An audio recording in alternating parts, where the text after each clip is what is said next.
Hey friends, welcome back to The Production Pastor. If you're new here, The Production Pastor is all about helping you and your team grow as technical artists and disciples of Jesus. In this week's video, I want to talk with you about 7 things I'm paying way more attention to as a video director. So let's jump right in. Number 1, transitions.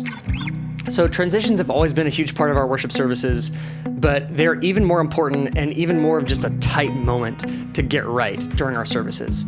So in the past, we'd have a transition where the worship team would move off and a preacher or a host or a liturgist would come up and they would go into the next thing. And those just felt natural. We didn't really have to talk about them. Now that everything's video only for our worship, I have to spend a lot of time just thinking through these transitions and sometimes even rehearsing them, especially if it's someone who's new to the service or hasn't done kind of TV worship before. And I'm just thinking about it a whole lot differently and have spent a lot more time thinking and planning of how I want to make sure those transitions are good, that they feel not awkward, they just feel smooth and cut together, and then making sure that I know which cameras are ready for those things and that the whole transition just happens seamlessly. So transitions are just a new thing that I'm thinking about differently. Number 2 is audio levels, actually. So being an audio guy myself, I've always spent a lot of time just paying attention to audio. However, I've never paid so much attention to the levels of our audio, specifically between like a worship song and someone speaking. There's been times that thankfully I can edit because we're just doing simulated live services now. I'll find myself listening to a worship song. It'll be a solid mix, nice level, and then we'll go off to whoever's speaking next, and they either had the mic super far down here, or if the audio person, whoever was mixing, wasn't on top of the gain at that first moment, I had to go back in and clean up that so that people weren't just like jumping for the volume button real fast. And yeah, so I'm just having to pay a ton more attention to how specific those audio levels are. And it's okay that we're doing simulated live now and I can edit on the back end, but I want my team to be ready for when we are doing truly live services again, live streamed that is. They're just ready to hit those cues instantly, so we're not having to tweak that or worry about people not hearing them. So surprisingly enough, paying way more attention to audio levels. Number 3 is comms lingo. So the first part is really me communicating concisely. I've learned over the time that if I just say things quickly, like ready 1, take 1, is much better than whatever I used to say, which was probably something like, okay, camera 1 and go camera 1.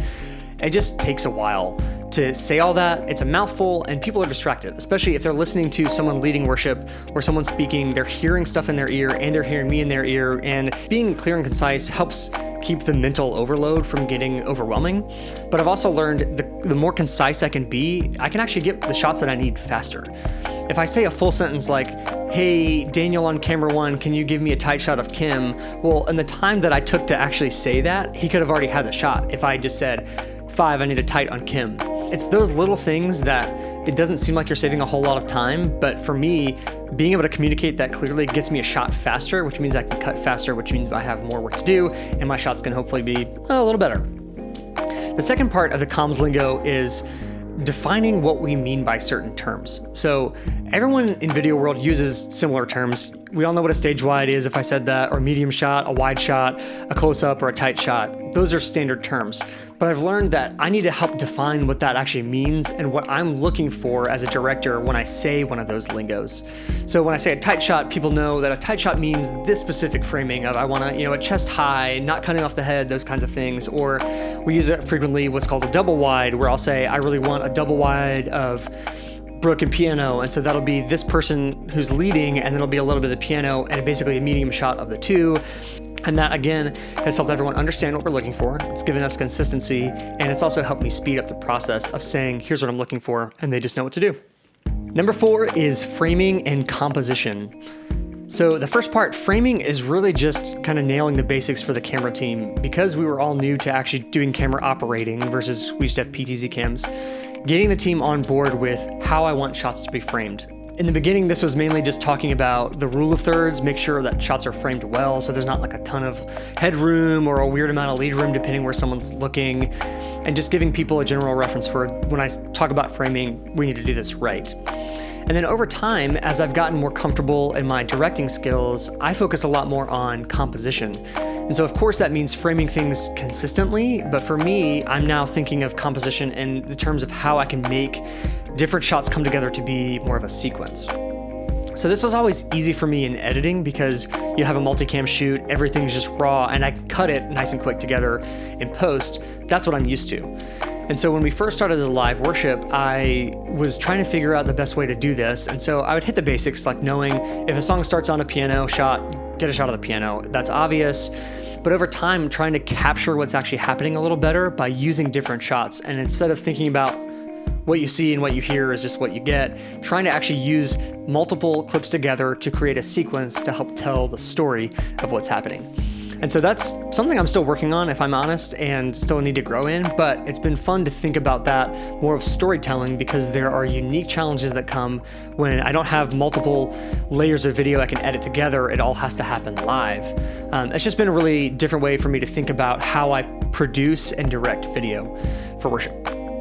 Number 5 is white balance and color. So I've talked about in the past, our church is actually kind of a traditional sanctuary and we have very little control over our lighting.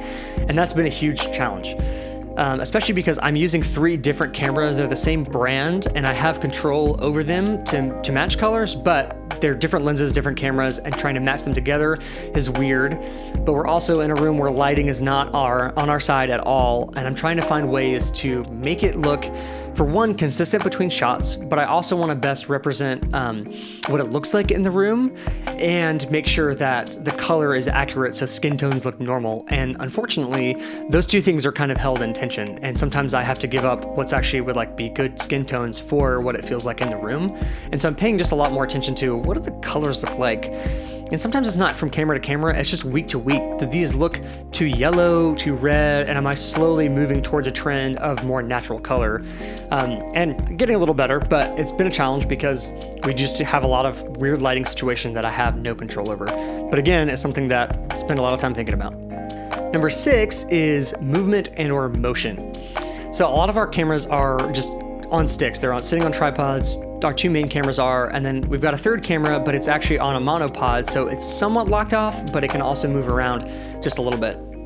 When we first got started doing these services, everything was pretty much static shots everywhere, and the more that I've paid attention to what we're doing, the next course of how I want us to grow, I think, is just adding a little bit of motion to things to make them feel more alive. Especially because as we're working to get better as a team, sometimes we just have really long shots on the same person. And while it's great to have like a speech shot locked down so people can see, and that's great, during some more of the motion type things, either during a worship song or if we're taking a moment to pray together, instead of just putting up a slide, it's nice just having a little bit of slow and subtle motion. And so I'm spending a lot of time thinking, how can I do that? How can I do that through the limitations I have? We have lockdown shots and I need some of those to be locked down, but are there ways we can add some slow pans into our things, maybe some pushes and some pulls during different shots? Are there ways that we can line that up and make it even better than what we've been doing now? And so really just seeing how motion and a little bit of movement could help be another tool in the tool belt of telling a good story through worship. Finally, with number 7 is actually how our team works together. And specifically what I mean by that is the culture that is now created between different camera ops and then me as the video director or any of our other volunteers who are doing video directing. And really what I've learned is there are different ways that you can approach doing this and trying to find a way that works the best for our team as we continue moving forward. So there's the ability for me to just say, I want this, and me calling all the shots. And then there's also this trade-off of camera ops kind of looking for their own shots. One of the issues I've run into a lot is everyone will kind of go for a creative shot at the same time. And so I will wind up then having like 3 instrumental shots. And I'm like, well, I need a vocalist real fast. And so finding ways to give people the freedom to do it, but also make sure that I say, hey, so-and-so, I need you to stick on a leader and make sure that you're covering this. And then I'll switch that up and move it around. But finding that balance between people kind of getting their own shots, taking their own creative liberties, which I love and encourage, but also making sure that I have what I work with, that I'm not just cutting back and be like, hey, we just had 8 shots in a row and no one saw anyone singing. Just trying to figure those things out together. And that, I think, has been one of the biggest challenges, is just figuring out with each individual person, how do we all best work together to best use our cameras, use the video directing skills that we have to put this all together and make a holistic worship experience. So that's where I'm, again, spending a ton of my time just thinking about how our team works together. So these are just 7 things that I've been paying more attention to and that in areas that I've learned and grown as a video director, but I'd actually love to hear from you and how you've grown. So whether or not you are doing a live video and cutting that and directing it live every week, or if you're editing and doing a lot of post-production every week, drop a comment below and just let me know something that you've learned and grown in as you've done online worship during the coronavirus. That's it for this week. I will see you next week. Have a great weekend.